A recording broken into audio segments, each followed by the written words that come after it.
আসসালামু আলাইকুম প্রিয় চিকিৎসকবৃন্দ। So welcome to another episode of rush to success. So আজকে আমরা কথা বলবো সেই ছোটবেলার সর্বাধিক আলোচিত একটি টপিকস নিয়ে, সেটা হচ্ছে শখ। আপনি যদি এভাবে চিন্তা করেন, আপনি ছোটবেলা থেকে যতগুলো পরীক্ষা দিয়ে এসেছেন, সবগুলো পরীক্ষায় যদি শখ সিলেবাসে থাকতো, একটা না একটা প্রশ্ন কিন্তু শখ থেকে আসতো। সো এখন আমরা একটু বড় হয়েছি, এখন আর শখের সেই বাঁধা ধরা ডেফিনেশন ক্লাসিফিকেশন হয়তো অতটা বেশি লাগছে না। এখন যেটা সবচেয়ে বেশি লাগে সেটা হচ্ছে stages of shock. This is very important. So stages of শককে আমরা একটা ক্লিনিক্যাল সিনারিওর মাধ্যমে একটা পেশেন্টের সাথে তুলনা করে আপনাদের সামনে তুলে ধরবো। সবাই একটু খেয়াল করেন, ইনশাআল্লাহ ভালো লাগবে। সো স্টেজেস অফ শকের মধ্যে আছে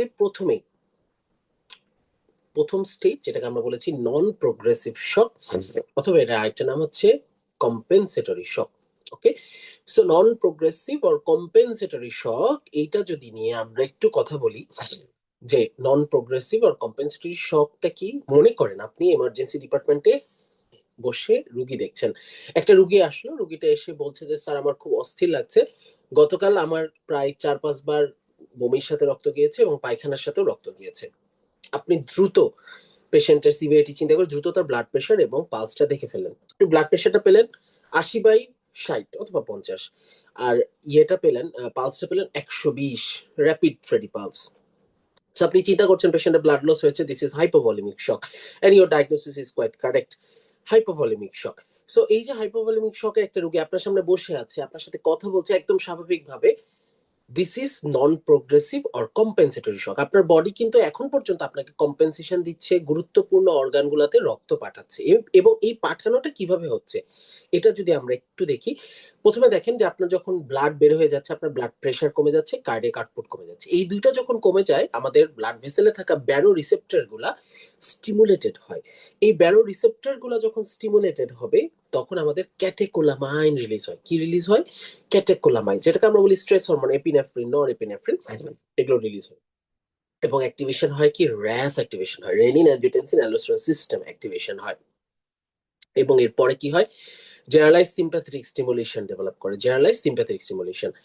এবং সিম্প্যাথেটিক স্টিমুলেশনের কারণে কি কি হচ্ছে? স্ট্রেস বেড়ে যাচ্ছে, তাহলে হার্ট রেট বাড়বে, এটা কম্পেনসেট করার চেষ্টা করবে, এবং আপনি র্যাপিড ট্রেনি পালস পাবেন। পেরিফেরাল ভেসোকনস্ট্রিকশন হবে, দিস ইজ ভেরি ইম্পর্টেন্ট। একটা জিনিস মনে রাখবেন, শকের মুহূর্তে আপনার গুরুত্বপূর্ণ অর্গান যেমন ব্রেইন, আপনার হার্ট, আপনার লিভার, আপনার কিডনি, এগুলোতে রক্ত যাওয়া যতটাই না গুরুত্বপূর্ণ, হাত পায়ে রক্ত যাওয়া কিন্তু অতটা গুরুত্বপূর্ণ নয়। সো পেরিফেরাল ভেসোকনস্ট্রিকশন হবে, পেরিফেরিতে ব্লাড ভেসেল সংকুচিত হয়ে যাবে, এবং আপনি কোল্ড ক্ল্যামে স্কিন পাবেন, পেরিফেরি পাবেন ঠান্ডা। এটা তো দুঃখ পাওয়ার কিছু না, এটাই ভালো। কারণ আপনার হাতে যদি রক্ত কম যায় তাতে আপনার কিছু যায় আসে না, কিন্তু আপনার ব্রেনের একটু রক্ত কম গেলে আপনি কিন্তু মারা যাবেন, অথবা পার্মানেন্ট কোনো ইনজুরি হয়ে যাবে। সো পেরিফেরাল ভেসোকনস্ট্রিকশন, ফ্লুইড কনজারভেশন, আমাদের শরীর কি করে পানিকে ধরে রাখার চেষ্টা করে। মায়োকার্ডিয়াল কন্ট্রাক্টিল, যতটুকু রক্ত আছে এটাই যাতে ডিস্ট্রিবিউট হয়, জন্য বারবার বারবার এটা কন্ট্রাকশন করে। এবং কিউটেনিয়াস ভেসো কনস্ট্রাকশন, এই চামড়ার নিচে থাকা ব্লাড ভেসেল গুলা কনস্ট্রিক্ট করে। ঠিক আছে? So what is progressive phase? Progressive ফেজের মধ্যে কি হবে? এই রোগীটাই আপনি যদি ঠিক মতো ম্যানেজ করতে না পারেন, তাকে রক্ত দিতে না পারেন, যেটা স্বাভাবিক, দেখা যাচ্ছে যে রোগী এসে হুমড়ি তুমড়ি করবে, কিন্তু যখনই বলবে আপনার রোগীর রক্ত লাগবে, সবাই দেখবেন দৌড়ে পালিয়ে যাবে, এরকম হয়ে যায়। সো প্রোগ্রেসিভ ফেজে সে যদি চলে যায়, তখন কি হবে? প্রথম কথা হচ্ছে সে রক্ত পাচ্ছে না। রক্তের মধ্যে দুটো জিনিস ছিল, অক্সিজেন ছিল, খাদ্য ছিল। অক্সিজেন সে পাচ্ছে না, টিস্যু হাইপক্সিয়া হবে। খাদ্য যে পাচ্ছে না, মানে প্রথমে হবে হচ্ছে যেহেতু ব্লাড যাচ্ছে না, টিস্যু হাইপোপারফিউশন হবে। অক্সিজেন পাচ্ছে না, টিস্যু হাইপক্সিয়া হবে। এবং হাইপক্সিয়া হলে কি হবে? শরীর অ্যানারোবিক গ্লাইকোলাইসিস করবে। অ্যানারোবিক গ্লাইকোলাইসিস করলে aerobic respiration stop, anaerobic glycolysis start. Anaerobic glycolysis করলে কি হবে? ল্যাকটিক অ্যাসিড অ্যাকুমুলেশন হবে। এবং ল্যাকটিক অ্যাসিড অ্যাকুমুলেশন হলে কি হবে? আমাদের সার্কুলেটরি অ্যান্ড মেটাবলিক ইমব্যালেন্স হবে, অ্যাসিডোসিস হবে, কারণ ল্যাকটিক অ্যাসিডোসিস ডেভেলপ করবে। এই ল্যাকটিক অ্যাসিডোসিসের কারণে কি হবে? আমাদের ব্লাডের যে ভেসোমোটর রেসপন্স ছিল, যে এই যে আমি পেরিফেরিতে সংকুচিত করে রেখেছিলাম, এই সংকুচিত হওয়া ব্লাড ভেসেল গুলো ডাইলেট হয়ে যাবে। ডাইলেট হলে কি হবে? আমাদের আর্টারি গুলো ডাইলেট হলে ব্লাড গুলা মাইক্রো সার্কুলেশন পেরিফেরিতে চলে আসবে। So this is progressive phase.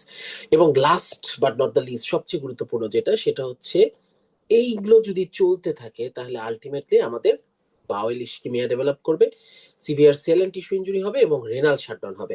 আমি যদি এভাবে চিন্তা করি, শকের একটা রোগীতে সবচেয়ে বেশি কম্পেনসেশন করার চেষ্টা করে কিডনি। দেখবেন স্যাররা যখন রাউন্ডে যায়, তখন কিন্তু স্যাররা বলে যে এই যে শকের রোগীটা, তুমি একটা জিনিস মেনটেন করো, ফ্লুইড ইনটেক আউটপুট চার্ট। তার মানে সে 2 লিটার ফ্লুইড খেলো, তার 2 লিটার বের হচ্ছে কিনা, অথবা 1 লিটার 800 ml তার বের হচ্ছে কিনা। মানে যদি অনেক কমে যায় তাহলে বুঝতে হবে যে কিডনিতে কোনো একটা ঝামেলা হচ্ছে। So this is very important.